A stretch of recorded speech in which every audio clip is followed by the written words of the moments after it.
ဖုန်းသုံးနေရင်ရုတ်တရက်လက်ချောင်းတွေတောက်ပြီးတော့ကိုယ်မြတ်ဆက်မြတ်တာဖြစ်ဘူးလားဒါမှမဟုတ်ညဘက်ကြီးအိတ်ကောင်းနေတော့ခြေချောင်းလေးလိမ်ပြီးတော့ကတ်သွားလို့လက်နှုတ်ဖူးလာ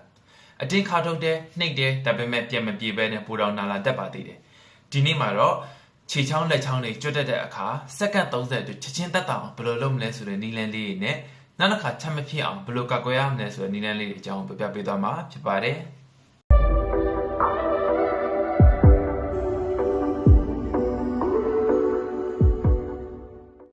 ကျွတ်တက်တယ်ဆိုရင်လူအများစုကခြေလက်တွေအတင်းခါထုတ်တတ်ကြပါတယ်ဒါကတစ်ခါလေတက်တာပြင်မဲ့တကယ်တမ်းအထီးရောက်ဆိုနီလန်ကကြတော့ဆန့်ထုတ်ခြင်းလမ်းနင်းပဲဖြစ်ပါတယ်ကျွတ်တက်တယ်ဆိုတာကကြတော့ကျွတ်သားတွေအလိုလျောက်ကျုပ်ပြီးတော့ကျွန်တော်တောက်နေရပါဒါကိုတက်တာခြင်းနဲ့ဆိုရင်ဆန့်ကျင်ဘက်ကိုကျွန်တော်ပြန်ပြီးတော့ဆွတ်ဆက်ပေးခြင်းတာဖြစ်ပါတယ်အကျော်လျှော့ပေးတာဖြစ်ပါတယ်เนาะပေါင်းဆိုအနေနဲ့ကျွန်တော်ပြောမှာကြတော့ခြေချောင်းလေးတွေကတ်တာပါเนาะခြေချောင်းလေးတွေကိုပြီးတော့ကတ်သွားတယ်ဆိုရင်တော့မတ်တက်ရက်ပေးလိုက်ပါခြေဖွားကိုကျန်းပြင်းနဲ့အပြည့်ထိအောင်ဖိချလိုက်ပါဒါဆိုရင်ခြေဖွားအောက်ကကြောသားတွေအလိုလျောက်ဆက်သွားပါလိမ့်မယ်တကယ်လို့ကိုယ်မတက်ရက်လို့အဆင်မပြေဘူးဆိုရင်ခြေချောင်းလေးတွေကိုမိမိရဲ့ခြေသလုံးရှိတဲ့ဘက်အပေါ်ဘက်ကိုပေါ့နော်လှမ်းပြီးတော့ဆွဲတင်ပေးပါစက္ကန့်20လောက်တောက်ထားပေးပါဒီလိုမျိုးအကျော်လျှော့ပေးရင်ကျွန်တော်တို့ပျောက်သွားပါလိမ့်မယ်ဒုတိယတစ်ခုကကြတော့လက်ချောင်းလေးပါလက်ချောင်းတွေကိုယ်ပြီးကက်နေရင်တော့တတိထားမှအချက်တစ်ချက်တော့ရှိပါတယ်လူများစုကကက်နေတဲ့လက်ချောင်းကိုထိပ်ပြားနေပြီးတော့အတင်းဆွဲဆန့်တက်ကြပါတယ်ဒီလိုလုပ်ရင်လက်ချောင်းရဲ့အကျော်တွေကအဒဏ်ဖြစ်ပြီးတော့ရောင်ရမ်းသွားနိုင်ပါတယ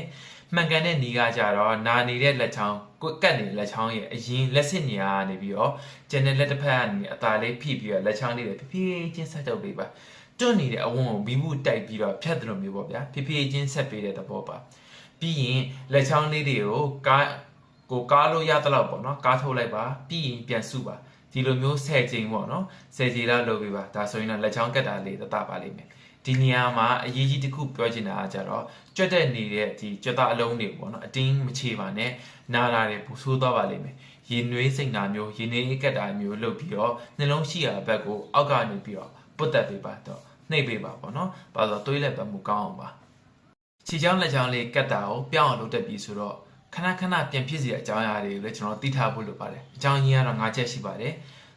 overuse ပေါ့နော်အသုံးပြုမှုလွန်ကဲခြင်းဖြစ်ပါတယ်လက်ချောင်းလေးတွေဆိုရင်ဖုန်းတွေအကြာကြီးကင်ထားရတာသူတို့စာစီစာရဲတာတွေနောက်စာရေးရေးတာတွေဆိုရင်စက်သားတွေကပင်ပန်းသွားပြီးတော့ lock ဖြစ်သွားတာပါဒုတိယချက်ကကျတော့ဖက်နက်တွေပါပေါ့နော်ခြေထောက်တွေမှာဆိုရင်ဖက်နက်ကြက်စီးရတွေတပ်ဖက်နက်စီးရတွေကြောင့်ကျွန်တော်ဖြစ်ပါတယ်တတိယတစ်ချက်တစားမျှတမှုမရှိခြင်းပါ electrolyte imbalance ပေါ့နော်ဒါတွေကတော့အဖြစ်များဆုံးပါချွေးထက်များပြီးတော့ရေဘက်တောက်နေတဲ့ sodium potassium magnesium ဓာတ်တွေနည်းသွားတတ်ပါတယ်ဒီဓာတ်တွေကမရှိရင်စက်သားတွေကအလုပ်ကောင်းကောင်းမလုပ်နိုင်တော့ပါဘူးနံပါတ်4ချက်ရာသီဥတုအေးခြင်းပါညဘက် air con နဲ့အိတ်ဓာတ်တွေတမို့ရာသီဥတုအေးဓာတ်တွေကြောင့်ပေါ့နော်စက်သားတွေကကျုပ်ပြီးတော့ကြက်တက်တာပိုလွယ်စေပါတယ်နောက်ဆုံးတစ်ချက်အနေနဲ့ကကျတော့အကြောညံ့ခြင်းဖြစ်နေနိုင်ပါတယ်တကယ်လို့ကြက်တက်တာအပြင်ထုံတာကြံတာတွေအားမရှိသလိုဖြစ်နေရဆိုရင်တွဲဖြစ်နေရဆိုရင်ဒါဟာရိုးရိုးကြက်တက်တာမဟုတ်တော့ဘဲနဲ့အာယုံကြောပိမိနေရတယ်ကျွန်တော်ဖြစ်နိုင်ပါတယ်ကံကုန်ယုံပြီးတော့စူးပုံမနေပါနဲ့ဒီလိုမျိုးတွေခဏခဏပြန်မဖြစ်ချင်ဘူးဆိုရင်ကျွန်တော်ပြောပြမယ်နီလန်တွေကိုလိုက်နာပေးပါပေါအောင်ဆိုနီလန်ကတစ်ကကြတော့ချွတ်တက်မြိုင်ရေကြီးပဲမတောက်ပဲနဲ့တစားရည်တောက်တာပဲဖြစ်ဖြစ်အစားအစာထဲမှာအငန်တက်လေးတွေနည်းနည်းလေးပါအောင်စားတာပဲဖြစ်ဖြစ်လုပ်ပေးဖို့လိုပါတယ်ဒုတိယတစ်ချက်ကကြတော့ဒုတိယနီလန်ကကြတော့အကျော်လျှော်ပေးပါလက်ကျင်ကလေးလုပ်ပေးပါဖုန်းသုံးတာကွန်ပျူတာသုံးတာတွေများရင်တနိုင်ချတစ်ခါတော့လက်ချောင်းလေးတွေကိုဆန့်ထုတ်တာလက်ကောက်ဝတ်လေးတွေကိုလှည့်ပေးတာတွေလုပ်ပေးပါစက္ကန့်30လောက်အခြေပေးအောင်ပါပဲပေါ့နော်တတိယနီလန်ကကျတော့အစားအသောက်နဲ့ပတ်သက်တာပါဆေးတွေရှောက်တောက်နေမဲ့အစားတစားသက်တွေကျွဲဝါးတယ်အစိမ်းအောင်ဟင်းသီးဟင်းရွက်တွေပဲမျိုးနဲ့ငပြောသီးတွေကိုစားတာပေးပါနံပါတ်4နီလန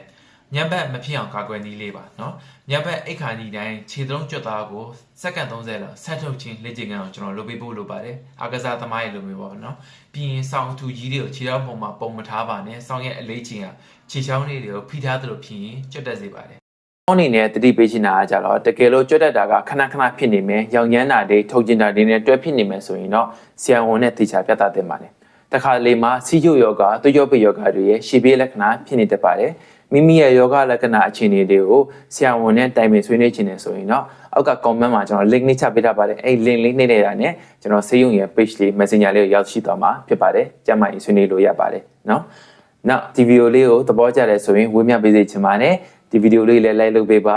channel လည်း subscribe လုပ်ပေးပါကျွန်တော်နာမည်ကတော့ယူမောင်ပါနောက်ဗီဒီယိုမှာမတွေ့ပါမယ်တတာ